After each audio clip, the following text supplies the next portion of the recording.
La plateforme logistique de Système U des Herbiers s'étale sur 83 000 m², l'équivalent de 13 terrains de football.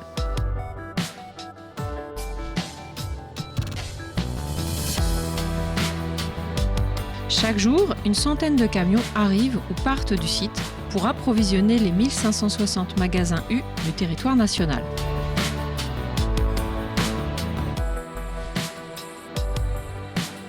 Le bâtiment de 500 mètres de long pour 198 mètres de large dispose d'une capacité de 120 000 palettes.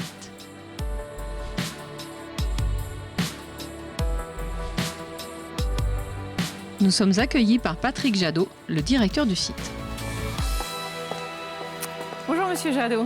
Bonjour. Merci de nous accueillir donc, sur ce site des Herbiers. Donc un site qui a été construit il y a un peu plus de 10 ans maintenant. 2004. 2004.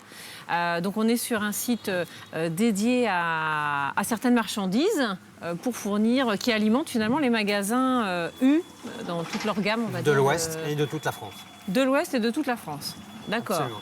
Donc le type de marchandise qui est brassé ici. Alors, pour faire simple, nous avons du textile, Oui. nous avons du brin blanc, mais plutôt des téléviseurs, des bouilloires. Brin blanc, ça c'est votre jargon ça. Absolument. Brin blanc, c'est l'électroménager? Oui, on peut dire ça. D'accord. Et nous avons aussi du bazar. C'est le bazar chez vous? Oui. Dans un entrepôt? C'est le bazar à service, exactement. Et puis nous avons, alors ça c'est pour une partie nationale, mais nous avons aussi une partie régionale, une partie, ce qu'on appelle nous une partie promo, qui concerne principalement tout ce qui est jardin, des opérations saisonnières. Oui, c'est ça, c'est ce que j'allais dire. C'est finalement toute cette marchandise qui est en rotation tous les, je sais pas si tous les mois, tous les trimestres. Voire même toutes les semaines. D'accord, dans les magasins. Mais ce sont des grosses opérations qui nécessitent beaucoup de réactivité du site pour pouvoir répondre au commerce, mais aussi à la demande des magasins. En termes de réactivité, puisque vous abordez le sujet, je suis chef d'un rayon dans un Super U à Chaland. J'ai besoin je ne sais pas, d'un téléviseur, de 3 téléviseurs. Je passe commande, je suis livré dès le lendemain. Alors, pas tout à fait. Bien entendu, nous sommes une grosse entreprise française de logistique avec beaucoup d'ambition, notamment l'ambition de devenir peut-être le numéro 1 en logistique en France. Le magasin passe commande et à propos de ce site, concernant ce site, il est livré 1 ou 2 fois par semaine. Ah oui, d'accord. Donc ça nous laisse le temps de préparer et de livrer le magasin puisque nous possédons aussi une organisation transport au sein du site. D'accord. Donc, en moyenne, on dit 2 livraisons par semaine, finalement. C'est un peu la règle pour tous les magasins. C'est la règle pour tous les magasins. D'accord. Le petit, c'est une commande par semaine. Et le gros magasin, type l'Hyper U des Herbiers, ou Chaland, ou les magasins saisonniers, type Saint-Hilaire de Riez, eh bien, ils sont à 2 commandes semaine. D'accord. Et une enseigne qui est basée dans le sud de la France, qui est donc très éloignée d'ici et qui a besoin d'une paire de collants, la réactivité doit être moindre, mais on est quand même sur cette même fréquence. Alors, c'est effectivement la particularité de ce site, qui est immense, 83 000 m², c'est de pouvoir livrer des magasins toute France, en textile notamment, grâce à une organisation spécifique que je vous propose d'aller voir tout à l'heure, un entrepôt, une partie de l'entrepôt mécanisé. Et ce magasin qui a passé commande aura capacité à être livré 2 fois par semaine. De la même façon finalement de la même façon. Que le magasin des Herbiers. Il ne faut pas l'oublier non plus, nous recherchons la performance pour pouvoir répondre à la demande des magasins et pour aussi, quelque part, trouver plaisir au challenge. Nous avons pour vocation de livrer tous les colis qui sont sortis d'ici à moindre coût. Donc moindre coût, c'est par rapport au transport, par rapport à cette réactivité, par rapport au conditionnement aussi peut-être des produits? Alors, pour faire simple, nous réceptionnons les marchandises, nous les stockons, nous les préparons et nous les expédions. Tous les maillons de cette chaîne doivent être verrouillés pour pouvoir être le plus rentable possible et coûter le moins cher. Mais nous prenons tous les postes un par un, de manière à agir sur tous les postes. D'ailleurs, nous n'agissons pas que sur la productivité de l'homme. On ne lui dit pas d'aller plus vite. On engage aujourd'hui des moyens mécanisés supplémentaires, type AGV, qu'on pourra développer tout à l'heure si vous souhaitez. D'accord. Donc AGV, c'est c'est quoi? C'est automatisme? C'est un automate. Un automate. C'est un automate. Qui est en train de passer juste à côté, mais... Voilà. C'est un automate qui déplace une palette d'un point A à un point B, de manière totalement autonome. Il est piloté. Mais la particularité, c'est que ces engins peuvent évoluer dans un environnement qui n'est pas le leur, puisqu'ils évoluent au milieu de l'environnement déjà existant. Et ce n'est pas un environnement dédié à des automates. D'accord. Bon, effectivement, on y reviendra tout à l'heure, parce que ça m'intéresse d'avoir votre avis sur l'impact humain et organisationnel de ces robots. Vous évoquiez l'unité plus mécanisée, c'est-à-dire qu'on a sur le site des herbiers finalement un espace qui est derrière nous, là, tout au fond. Ce que je vous propose, c'est que je vais aller faire le point avec votre responsable de site sur le sujet pour savoir un peu ce que c'est qu'un transstockeur. Absolument. Je vous retrouve tout à l'heure. Merci.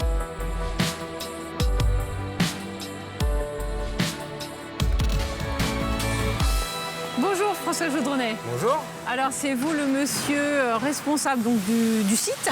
De l'entrepôt, c'est ça. De l'entrepôt.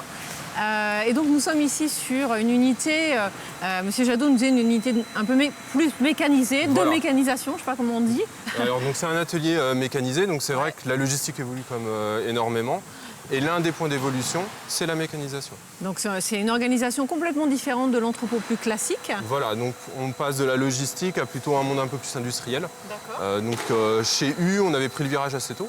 C'est un atelier qui est... De 2009, il voilà, nous disait, c'est qui a ça? été créé en 2009-2010 pour cette partie mécanisation et avec des produits un peu différents. Là, on va être sur des produits textiles. Donc voilà, des petits produits qui peuvent rentrer justement dans cette mécanisation. D'accord, donc c'est un système, alors ça veut dire quoi mécanisation concrètement? Donc ici, sur le site des herbiers, l'objectif de cette mécanisation, ça a été d'être un outil pour le commerce. Oui. Dans cette mécanisation, on va avoir plus de 8000 références textiles qu'on va livrer sur toute la France. Si on avait voulu mettre ces 8000 références au sol comme dans un entrepôt classique, on aurait eu besoin d'une, deux, trois cellules et donc de s'agrandir. Là, le but, ça aurait pris plus de place en fait. Beaucoup plus de place. Et là, le but, c'est plutôt de monter en hauteur en mettant la marchandise dans des bacs. Et la partie mécanisation, c'est ce qu'on va appeler, alors le mot un peu plus spécifique, transstocker. C'est des navettes qui sont sur un rail qui vont venir stocker les bacs plus en hauteur et donc gagner de la place. C'est ça, d'accord. Et donc ici, concrètement, comment ça se passe? La marchandise arrive, vous déconditionnez? Voilà, donc c'est le principe de flux est le même que sur un entrepôt classique. D'abord une étape de réception, on vérifie la conformité des produits. Oui. Et ensuite on va ouvrir en effet, c'est un nouveau métier. Alors je ne sais pas si le terme est français, mais le nouveau métier chez U, c'est le backage. Donc ça veut dire qu'on va ouvrir les cartons et les positionner dans des bacs. Okay. Donc chaque bac va être identifié par un gen code et va ensuite être stocké. Voilà, donc ça veut dire, vous voyez un code à barre, voilà, qui va être situé sur le bac et qui va ensuite aller dans la mécanisation. Donc le métier des gens est un peu différent, ça a évolué, c'est ça, voilà. du fait de cette mécanisation? Ça a apporté beaucoup d'un point de vue technique, mais au niveau de management également, parce qu'on a eu beaucoup plus de polyvalence. Donc ça veut dire qu'aujourd'hui, on ne parle plus de préparateur ou de cariste, mais d'employé logistique. Okay. Ça veut dire que le lundi, je vais être préparateur, le mardi cariste, le mercredi, je vais venir intervenir sur la méca, et le jeudi, je serai peut-être en réception, etc. Donc forcément, pour les gens, ça a amené beaucoup de polyvalence, et pour certains métiers, beaucoup de compétences nouvelles. Le service maintenance, qui était plutôt sur les chariots, là, voilà, et sur de l'automatisation. Et on a un service de gestion des stocks qui a énormément travaillé sur l'implantation des produits.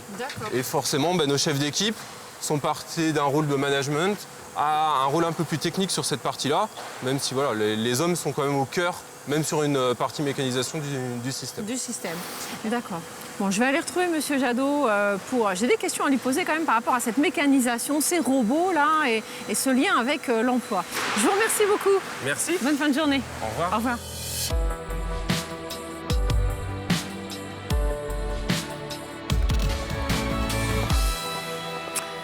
Bon alors monsieur Jadot, dites-moi, j'ai quand même une question relative à cette modernité finalement dans l'entrepôt entre cette unité mécanisée là, dont vient de nous parler François, et puis ces robots qu'on voit passer, ces AGV. Quel impact finalement par rapport à l'emploi, parce que U a quand même des valeurs qu'elle met en avant autour des hommes. Alors ça peut paraître un peu paradoxal. Vous avez raison d'insister sur les valeurs. C'est ce qui fait d'ailleurs la fierté de cette enseigne et notre fierté d'appartenance à cette entreprise, c'est que l'homme est au cœur de notre projet. Tout projet mécanisé se fait sans actes négatifs sur l'emploi. Bien au contraire, on ne perd pas d'emploi et ce sont nos opérateurs, les gens de l'entreprise qui font fonctionner la méca, qui font fonctionner les AGV et qui permettent d'apporter de la polyvalence et même un intérêt supplémentaire à ce métier de la logistique qui est, à mon sens, beaucoup trop méconnu. Alors, ces robots, pour finir sur ces AGV, donc personne ne les pilote, il n'y a personne à bord, ils sont autonomes, c'est l'avantage. Qu'est-ce qu'ils apportent de plus finalement? Parce qu'ils font le même travail qu'un opérateur qui est sur son chariot. Alors concrètement, ces chariots, ces automates, déplacent des palettes d'un endroit à un autre. Oui. Alors ils ne sont pas tout à fait autonomes puisqu'ils sont pilotés, on leur donne une mission. Ce sont des missions d'acheminement, ce qu'on appelle acheminement, mais qui sont des postes qui sont coûteux pour l'entreprise parce qu'on met une personne pour déplacer une palette sur de longues distances. Et là, ces automates ont capacité à faire ça très bien, 24 heures sur 24. Et ce sont des postes sans plus-value. Déplacer une palette, ce n'est pas quelque chose qui réclame des compétences spécifiques. Donc ces AGV peuvent le faire très bien. D'accord. Très bien. Bah, écoutez, je vous remercie beaucoup de nous avoir accueillis aux Herbiers. À bientôt. Au revoir.